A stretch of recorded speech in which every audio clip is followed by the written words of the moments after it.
to bude asi jenom zkouška, protože oni tady dlouho opravili. Stál tady vždycky ČEZ, Hrochostroj, jezdili tady na nádraží, tam na pole na nádraží. Tak to bude asi jenom zkouška, asi si myslím, že nepojede žádný vlak. Ale tam vzadu je taková pěkná avie, tak ji natočím a můžu vám říct tohle k tomu rovnou. Doufám, že nepřijedou teďka čezáci a nebudou to vypínat. Že jo? To by bylo vtipný. Ale nevím, možná fakt pojede.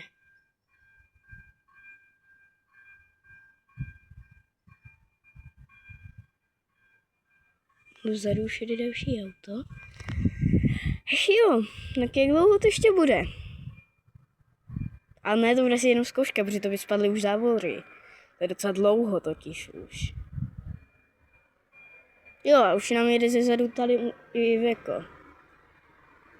Oh shit. Jako Seat pěkný na Volkswagen, ale tady máme i Veko. Takovýhle kamiony tady jezdí docela hodně teďka. To je divný. A Avie tady jela červená už a dvakrát bílá. Tady máme zelenou. To je nějaký divný, protože to tak dlouho. Halo, tam vzadu už jsou další auta. Tak jo, to by mohlo být jasný, ale jenom kdo nezná mojí Fabii, no, tak tady je. Rovnou vám je můžu ukázat tady.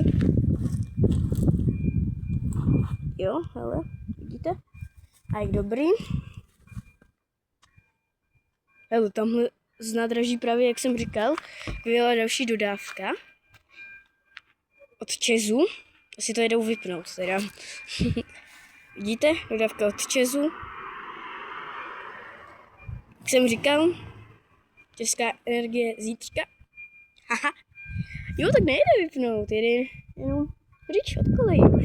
Tady se teďka na tom hodně pracuje, nevím proč, ale hodně fakt. Máme ČEZ, dodávku Ford. Je tady Hroch a oni mají takovýhle to, akorát, že tohle byl Ford. Oni měli takovouhle akorát, že červenou dodávku. A ona byla Volkswagen, ne Ford.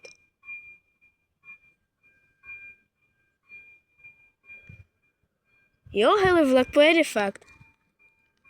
Už to slyším. To bude Drezína, že jo? A je Drezína tam stála dvakrát. Jsme tam u ní byli. A houkání.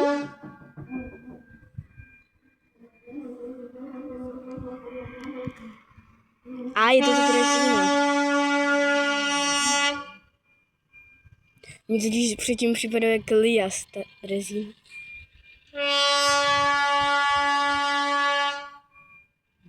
To je zajímavý, co?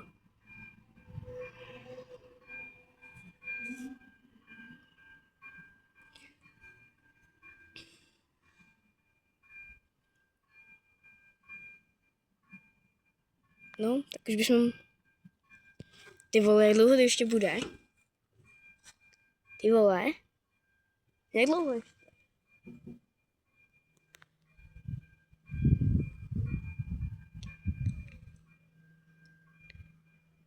Ty vole, jak dlouho ještě? Ale tak já to asi už vypnu. Jo, jak letí ten Citroën tamhle. Já už to asi vypnu a pak natočím tu Avii do shortsu, jo. Jo, jak letě...